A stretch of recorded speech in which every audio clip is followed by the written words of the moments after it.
the life of Saint Nina equal to the apostles?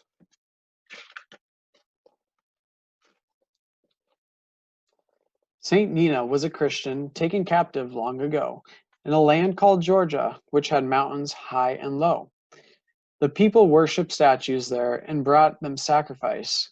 They did not know of our true God and his Son, Jesus Christ.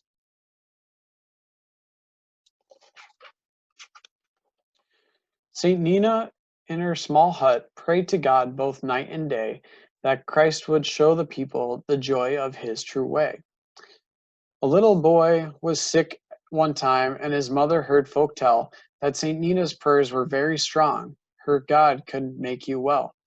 She brought her son. Saint Nina prayed to Christ our God, and when our sweet Lord heard her prayers, he cured him there and then. There's Saint Nina right there praying to Jesus. And then there's Saint Nina blessing the kid and making him well.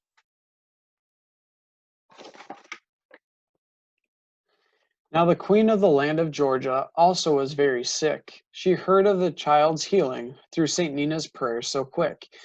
She had her servants carry her. To walk she was too weak. Saint Nina's humble hut, where they prayed the Lord to seek. If it be his will, the queen's cure in body and in soul, blessed with Saint Nina's cross of vines, the queen was soon made whole. You see Saint Nina is being carried by her servants up to that little hut where Saint Nina is. And then there's Saint Nina healing the queen. The queen stood up, confessing Christ, the God whom Nina preached, and ran to tell the king her husband, and to him she brought the news of Christ, Saint Nina's God, who is a God of love, the creator of all things on earth and heaven above. The king, alas, turned away to his idols made by hand. Saint Nina and the queen prayed God that the king might understand. So there's the king, and the queen went to the king, and he ended up turning away towards God and worshiped those idols.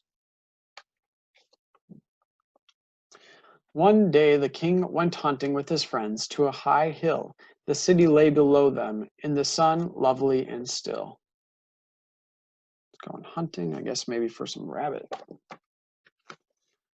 When suddenly a thick black fog wiped everything from sight. The king saw not his friends or path. It was darker than the night. Such darkness he had never seen. Then Christ spoke in his heart to tell him that his gods were false, that it was time to start. To worship him, the one true God, creator of all things. His heart rejoiced to hear this, the joy God only brings. There's a king looking towards God.